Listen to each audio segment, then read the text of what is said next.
A paz do Senhor, meus irmãos. Eu sou Elton Antunes, seu irmão na fé, e estou aqui para realizar um estudo da Palavra de Deus. Vou iniciá-lo no Evangelho de Nosso Senhor Jesus Cristo, segundo escreveu Mateus. Mas antes de iniciá-lo, gostaria de comentar com vocês as dificuldades que todos encontramos ao ler a Palavra de Deus. Há certas passagens, certos versículos, que sua compreensão e interpretação não é direta. Por isso devemos meditar e averiguar segundo a palavra e descobrir o que Deus quer nos dizer com tal passagem. Por isso, meus irmãos, é que devemos ler a Bíblia Sagrada sem preconceitos ou formulações prévias, pois às vezes ela pode contrariar nossos costumes, filosofias e até nossa cultura. Mas escute e absorva tudo o que ao longo desse projeto for falado, pois aqui, meus irmãos, você encontrará a verdade e ela precisa ser buscada. Vemos o caos que impera hoje no mundo. Há tantas maldades, tantas corrupções, que às vezes nos perguntamos: será que podemos encontrar uma saída de toda essa confusão? Podemos ler diversos livros, seguir diversas pessoas, seguir partidos políticos, mas em nenhum desses lugares encontraremos o que está aqui. E é lendo a palavra que encontramos algo especial, que nos libertará de toda a ilusão. Por isso é que eu te peço, venha comigo ao longo dessa caminhada. Vamos juntos, de corpo, alma, mente e coração, procurar por essa pérola preciosa. Ao longo desse trabalho, não quero apenas ficar citando versículos ao vento, mas absorvê-los e vivê-los. Este é meu principal objetivo com esse estudo. Primeiramente, antes de começarmos, devemos saber que Mateus escreveu este Evangelho de Nosso Senhor Jesus Cristo por volta de 80 a 100 anos depois de Cristo. Alguns estudiosos mais rigorosos dizem que foi no ano 50 depois de Cristo. E seu principal objetivo era apresentar a Jesus, seus ensinamentos, falar sobre o reino dos céus e o cumprimento das Escrituras do Antigo Testamento por Nosso Senhor Jesus Cristo. Não se trata meramente de uma história, ou de uma biografia ou teologia, ou de uma confissão de fé, mas sim de uma combinação de todas essas coisas, adicionada à revelação da verdade e do mundo espiritual, que muitas vezes ignoramos. Vamos então começar. Abra sua Bíblia no capítulo 1, no primeiro versículo de Mateus. Lá lemos bem assim, meus irmãos: a genealogia de Jesus Cristo. Livro da genealogia de Jesus Cristo, filho de Davi, filho de Abraão. Abraão gerou Isaque, Isaque a Jacó, Jacó a Judá e a seus irmãos. Judá gerou a Tamar, a Pérez e a Zera. Pérez gerou Esrom, Esrom a Arão. Arão gerou a Aminadab, Aminadab a Naasson, Naasson a Salmão.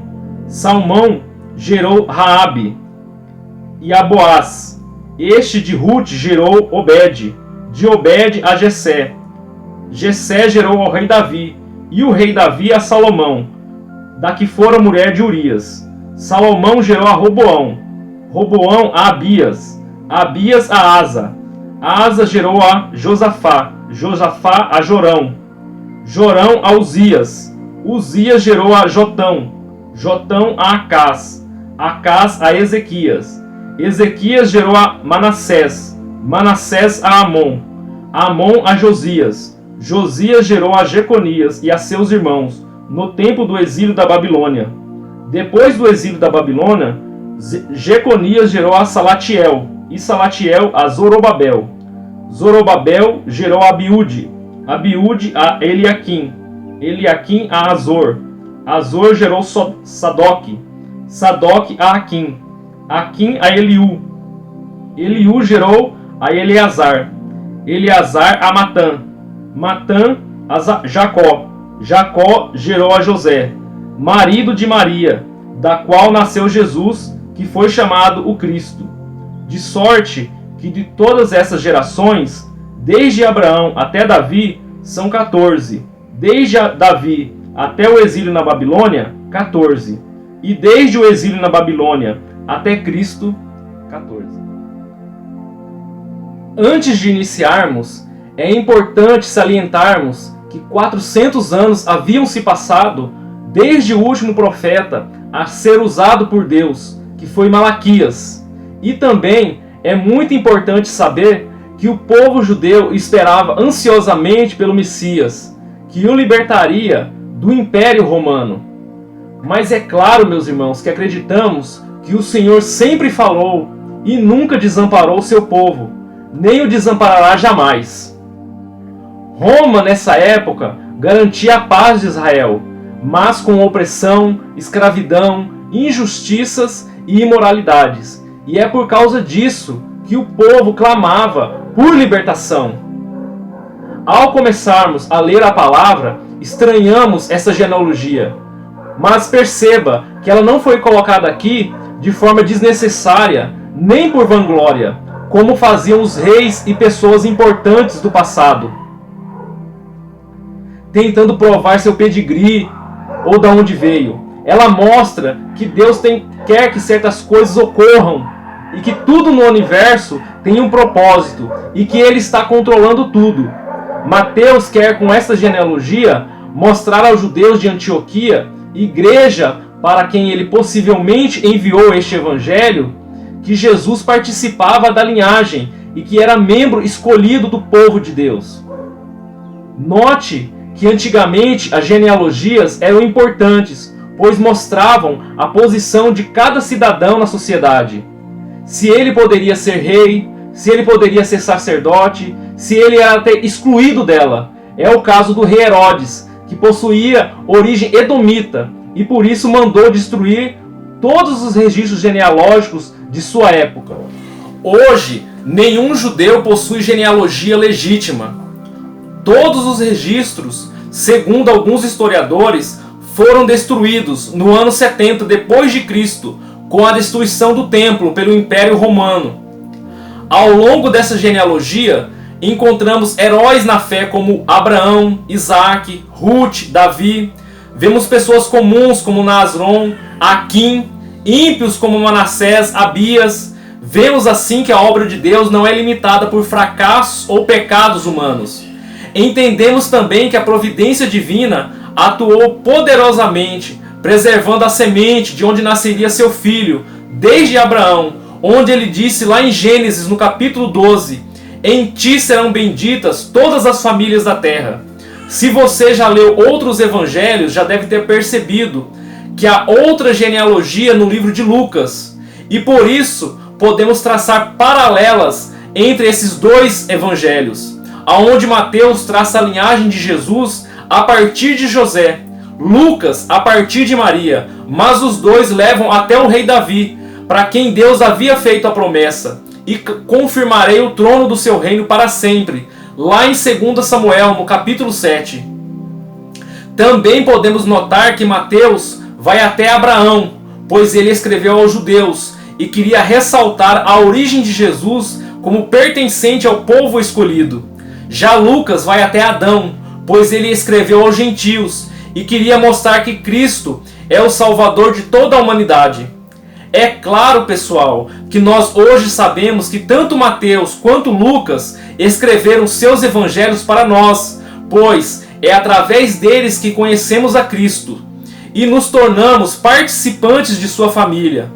Pois, quando nós o aceitamos como nosso suficiente Salvador, nos tornamos seus filhos.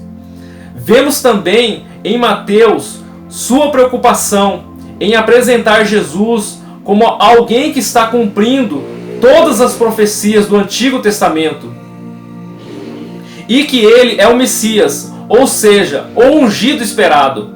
Podemos agora dar uma pausa e parar para pensar um pouco e questionarmos: será que o homem existe para esse mundo? Ou, na verdade, o mundo existe para o homem? Em Cristo percebemos que ele é livre deste mundo. Quando eu falo mundo, eu me refiro a toda a produção humana, pois diz a Bíblia que ele jaz no maligno. Não me refiro, é claro, ao planeta Terra e à natureza. Cristo veio para esse mundo, mas ele não se corrompeu com ele. Ele não tem inveja, nem joga contra a vontade de Deus. Ele não correu atrás de posições nem de cargos, nem ficou preso ao passado de seus antepassados. Aliás, seu único desejo era fazer a vontade de Deus. Lembremos sempre, meus irmãos, que seu reino não é desse mundo. Voltando aos estudos, outro ponto também que podemos abordar nessa linhagem de Nosso Senhor Jesus Cristo, escrita por Mateus, são as 5 mulheres que aparecem na ascendência de Jesus.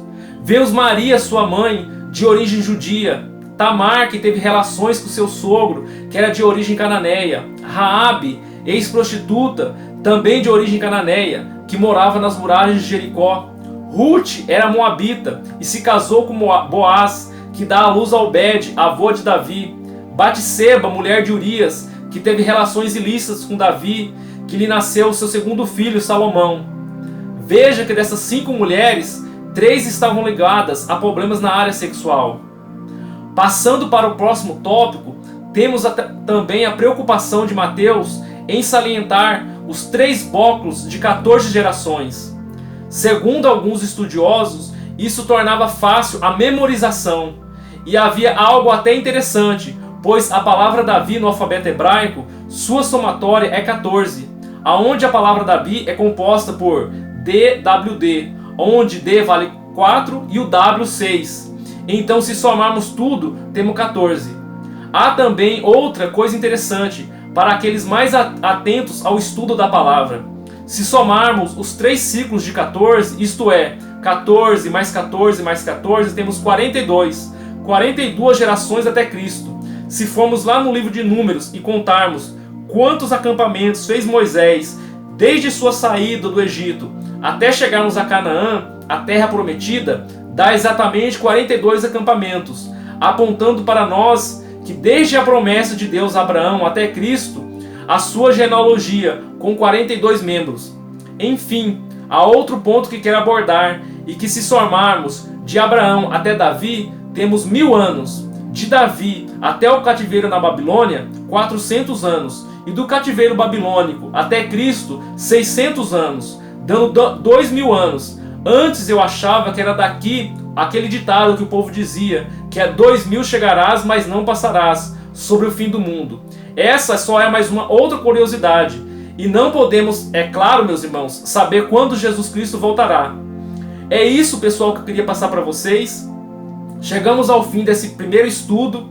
Espero que vocês tenham gostado, tenham aproveitado. Se puderem, deixe seu like, se inscrevam no canal Vida Cristã. Fiquem com Deus e até a próxima.